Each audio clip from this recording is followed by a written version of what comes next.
Nianze kidogo. Hapo umeongea mzuri. Hii weather imeanza kuwa.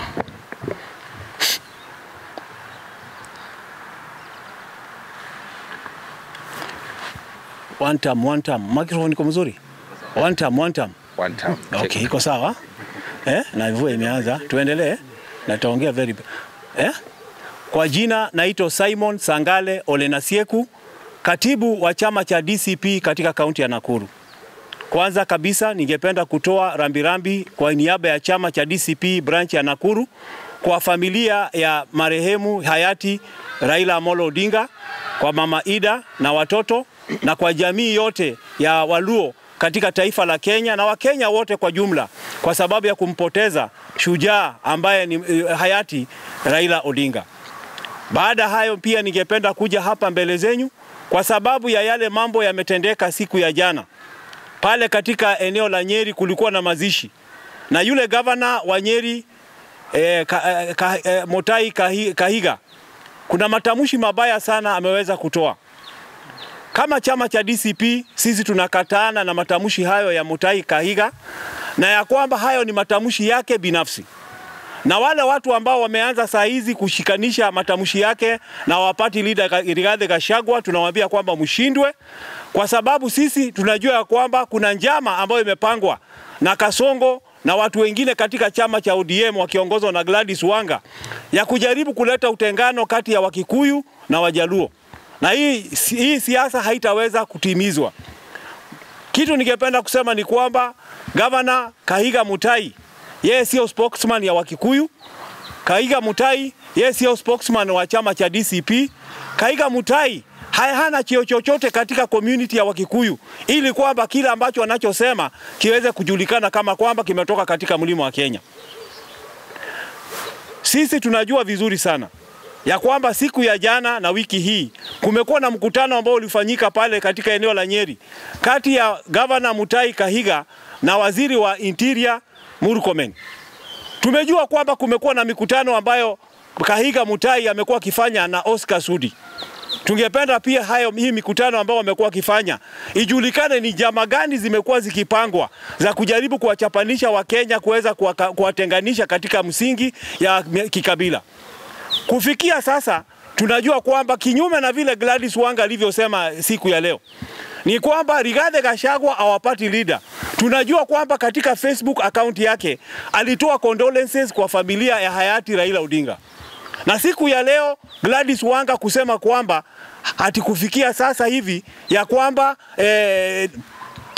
Rigathi Gachagua hajatoa condolences, hili ni jambo ambalo ningependa kumkashifu sana.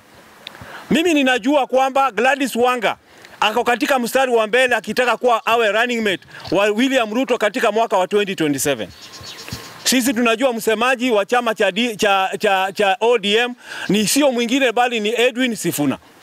Kwa hivyo mimi nasema hivi, kuna wazee pia siku ya leo nimeona wakishikana na Gladys Wanga wakisema kwamba hawapati leader Rigathi Gachagua hata kubaliwa kwenda katika eneo la bonde wa Bondo kwenda kumtembelea yule Ida na familia yake. Haya ni matamshi mabaya sana. Kile najua ni kwamba katika taifa la Kenya sasa hivi Wakenya wanaomboleza, na pia tunajua kwamba Kasongo ako katika zile schemes zake. Kuna sheria 8 ambazo alipitisha wakati Raila alipokuwa amefariki siku hiyo.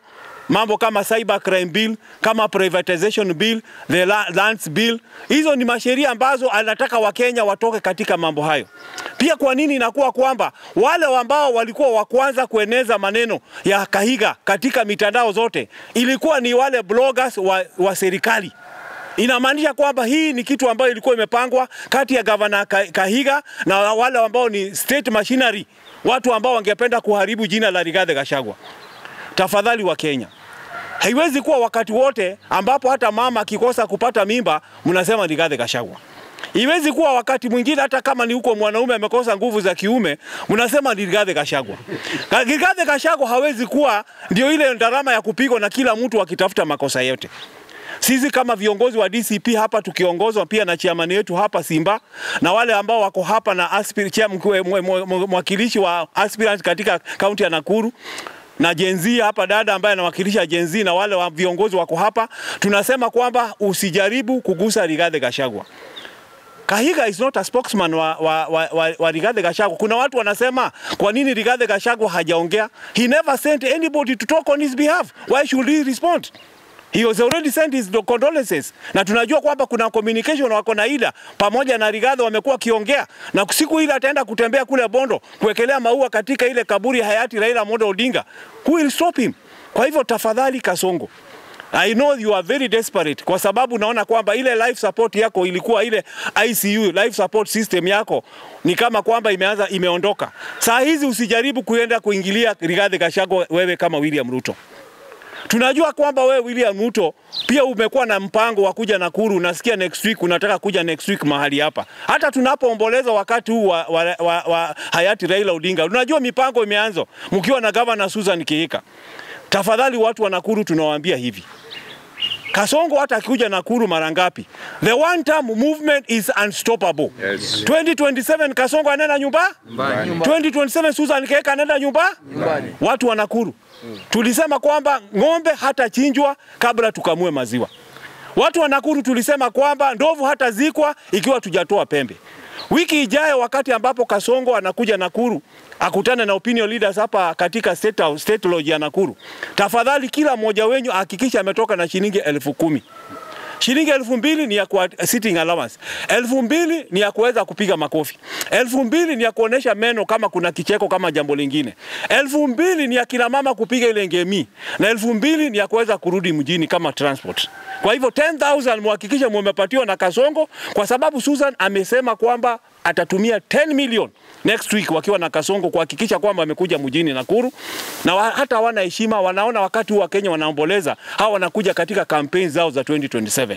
Tafadhali Susan nakuambia hivi, wewe wakati tunaomboleza you could have been the first person suspend mambo yako yote kama vile Rigiji suspend mambo yake yote, lakini mnaanza siasa sasa hapa katika kaunti ya Nakuru.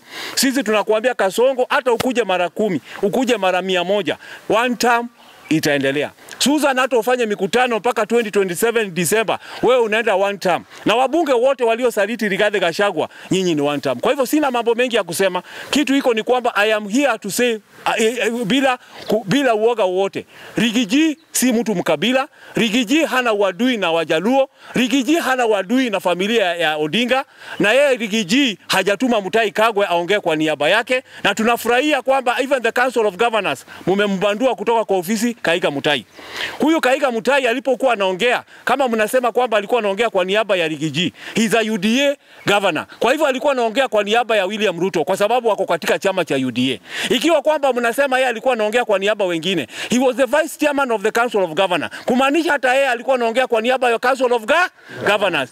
Kwa hivyo sisi kama watu wa DCP Nakuru County tutasimama imara na Rigathi Gachagua, na tunasema kwamba one term is unstoppable, kwamba Rigiji is now officially, tunajua kwamba is now officially the leader of opposition, lakini ni jambo ambalo ni kwa huzunisha kwa sababu hakuna mtu alikuwa anatakia hayati Raila Odinga akufe. Nobody wanted him to die. Tulikuwa tunamtakia maisha marefu aweze kuishi, lakini kwa sababu mambo imefanyika kulingana na mapenzi ya Mungu, tunasema kwamba wale wanaongea waongee kwa niaba zao wenyewe, lakini wasiseme kwamba ni Rigathi Gachagua. Sisi kama chama cha DCP tunasema kwamba we are behind Rigathi Gachagua 100%. 2027 tutahakikisha governor ni DCP, senator ni DCP, members of parliament DCP, women rep DCP, wabunge DCP, kuhakikisha kwamba in the next government tutakuwa na chama ambacho ile alikuwa anapigania ya human rights, ya mambo ya democracy, tutahakikisha kwamba imetimizwa katika mwaka wa 2027 tukiongozwa na Rigathi Gachagua. Asante.